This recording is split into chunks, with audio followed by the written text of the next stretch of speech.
This is MichMash, a weekly conversation where we try to unjumble an important and sometimes under-the-radar statewide story that affects you. I'm Cheyna Roth. And I'm Alethia Kasben. Some Michigan workers are seeing a higher wage today and the ability to accrue paid sick time. But the legislature did take action this week to scale back two laws applying those benefits after years of fighting.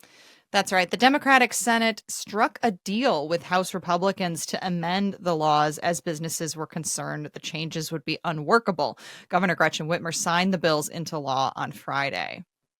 Let's start with the minimum wage. The original law would have increased the minimum wage to nearly $15 an hour by 2028. That part stays almost the same. The minimum wage will be $15, but actually a year earlier in 2027. And the minimum wage is up starting today, Friday, to $12.48 an hour. However, the original law was also going to get rid of the lower tipped minimum wage servers and bartenders and other tipped workers make. Under the old law, this would have been completely phased out in 2030, and those workers would be making that $15 an hour. Under the changes made, though, the tipped minimum wage will be 50% of the regular wage by 2031, which is still an increase from the current 38%. Restaurant owners and some service workers were pleading with the legislature to make this change and stop the lower minimum wage from being phased out. The concern of theirs has been that businesses couldn't afford the higher wages without increasing prices or potentially closing, and that servers and or bartenders would make less because they wouldn't receive as many tips. Advocates pushing for these higher wages disagree with that, though, and they said in states without the lower wage for tipped employees, tipping still stays roughly the same. Lawmakers, though, have been facing months of sustained pressure from restaurant groups to not let this higher wage go into effect. Yeah, the legislature also changed the sick time law. The crux of the original proposal remains the same. Workers earn 1 hour of paid sick time for every 30 hours worked. However, businesses with fewer than 10 employees won't be subject to this requirement until October.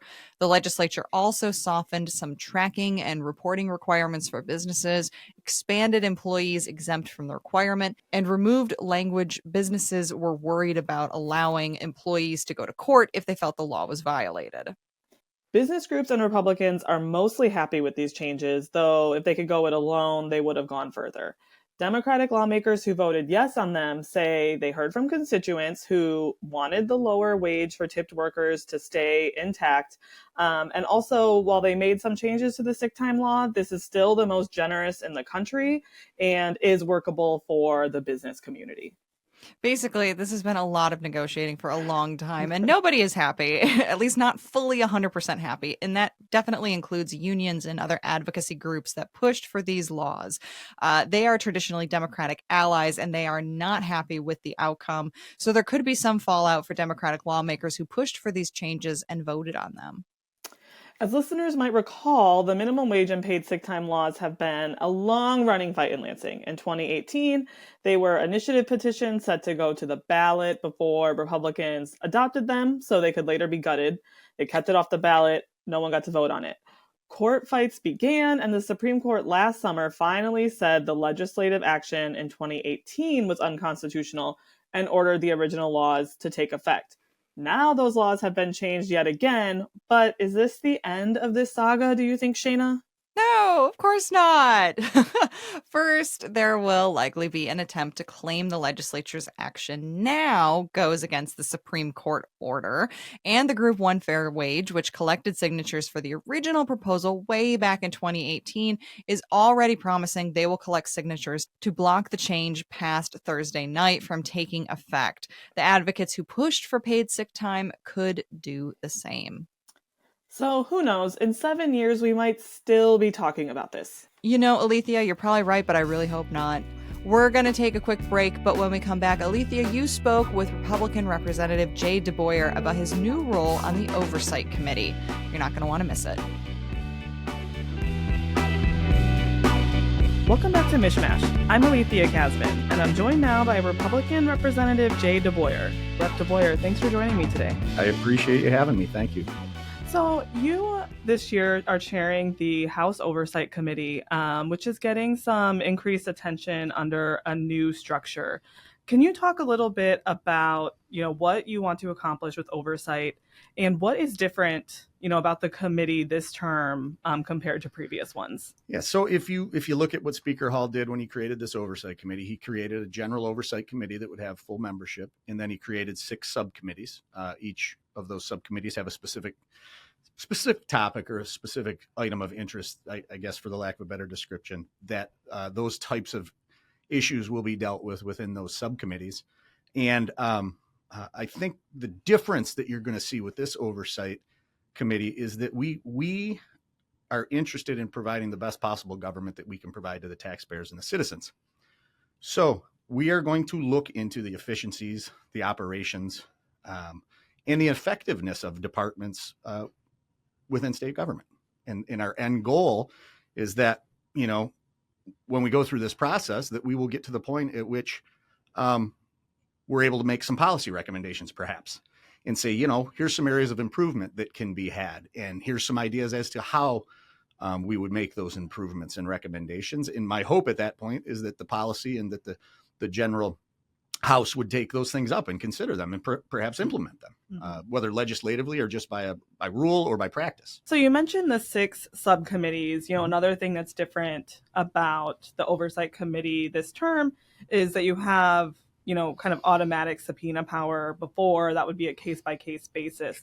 But the subcommittees don't have that. It's just your overall Oversight Committee. So can you talk a little bit about how you envision that working? How could that subpoena power be exercised under this structure? Sure. Well, when Speaker Hall chose me to be the chair of this, and I spoke to this at that time, and I said, the hope that I have is that subpoena is not necessary, right? My hope is that if we ask a department head or a department official or another elected official for that matter to come and testify and give us some information, that they'll do that of their free will and come and provide the information that we need.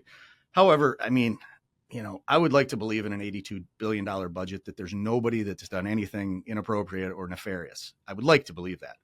But I would think most people would say there's probably a likelihood that somewhere in there's some behavior that's less than admirable. So from a subpoena perspective, it will be an action of the full board. It will be a vote by the full board. And it will be after we've went through the process of, perhaps first a verbal request with an email, then maybe an official request with a letter, and maybe a follow-up with a statement of, hey, we would expect that you could provide this to us in this kind of a timely fashion. And then if we're just stonewalled or told otherwise, then we would move to the discussion at the full oversight with regard to whether a subpoena is actually necessary. And do we feel comfortable with executing that subpoena to get the documents, perhaps the information that we're looking for, or the testimony that we may be desiring as the full committee? So with the subcommittees, what do you envision the full committee doing? So the subcommittees have, and we'll kind of talk a little bit in a couple of questions about, the specific areas, some of those are focusing on. So what will the full oversight committee do if you have these other sort of hyper-focused areas? Sure. I would say that the full oversight committee will deal with issues that maybe are outside of the parameter of those 6 highlighted issues in those 6 subcommittees. I would additionally say that, let's hope this isn't the case, but perhaps there's a issue that becomes a extremely important or a rather large issue. What I like to say is I'm certain there's things out there we don't know. But if they were to rear their ugly head and it be a significant issue that could impact the well-being of the state of Michigan, even if it maybe has derived in one of the subcommittees, I think just in the interest of the people and the interest of execution and getting the best outcome, that it would be moved to the full committee for discussion with all of the members. So 2 things, I guess, to sum that up, right? One would be issues that maybe are outside of those 6. And then secondarily, issues that are larger than maybe they should be only maintained in the subcommittee, that it should come to the full committee. Mm-hmm. So one of the subcommittees deals with the child welfare system. Sure. Is there any, what are the issues there that you want to see that, committee dig into? Well, I would say that, under the child welfare subcommittee, Rep. Merriman is the chair of that subcommittee. And Rep. Merriman has a long history of advocating for the well-being of children And I would say that if you look at the total dollars spent in the departments in regard to the well-being of children, that's a big number. There's a lot of money. I mean, you can lump into Health and Human Services, right? You can go into that whole world of dollars. In fact, Health and Human Services represents more than a third of our entire budget, right? 34 billion, I think, roughly is the number. So there's been Auditor General audits done with deficiencies. That's my word. They use different terminology, but I call them deficiencies. And I think what you'll see in, for example, child welfare, you're going to see those Auditor General reports reviewed. You're going to see members of HHS invited to come in and speak. You're going to see the Auditor General come in and speak and talk about their findings.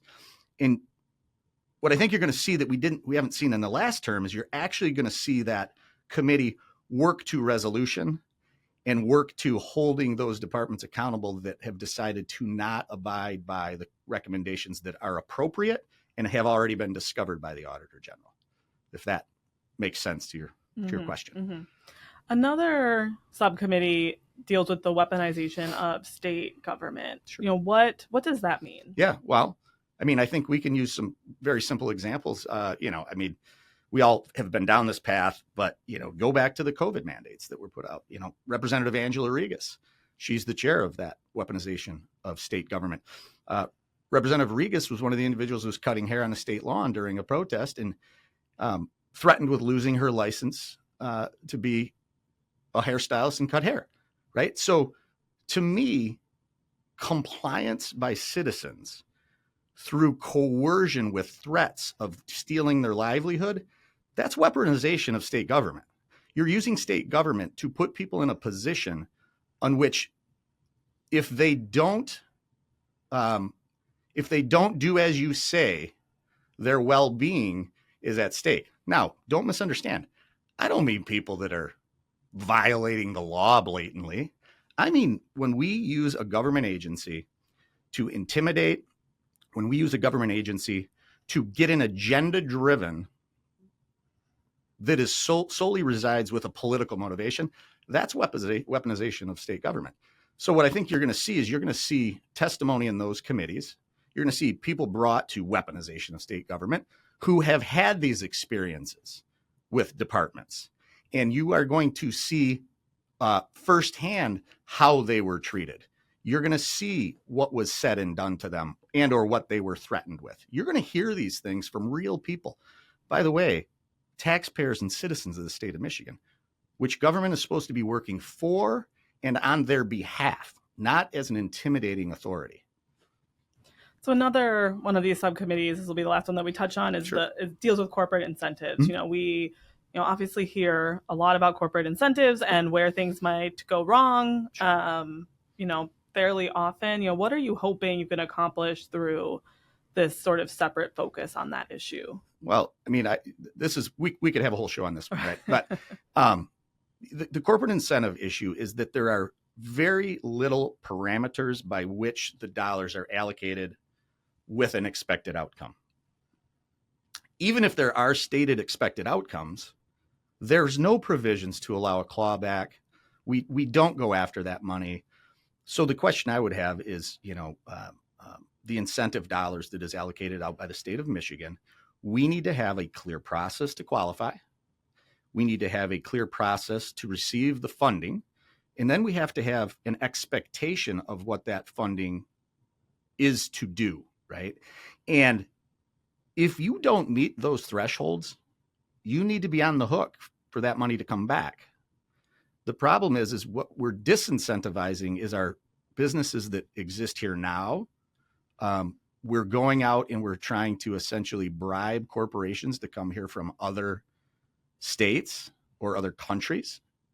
And we can say that, hey, that's great. We're going to bring business here. But the problem is if you're dealing in a structured culture that paying them to come here is our normal operation, the next state that's willing to pay them more, they're going to leave and go to. I prefer loyalty.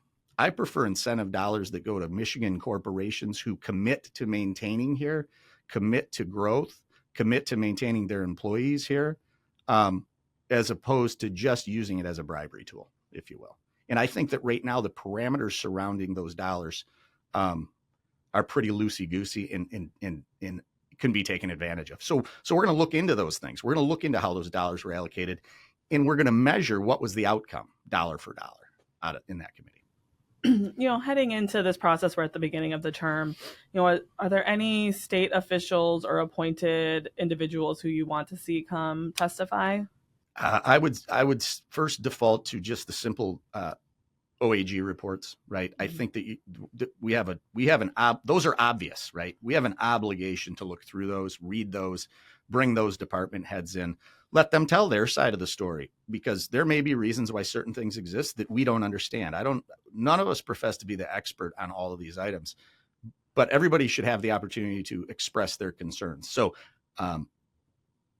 any department head, to be honest with you, is likely to be called in and have a discussion, because we have that obligation, just as the OAG is going to be brought in and questioned on their findings, their basis of their findings, their determinations on those findings. How should we interpret those findings? Those kinds of things.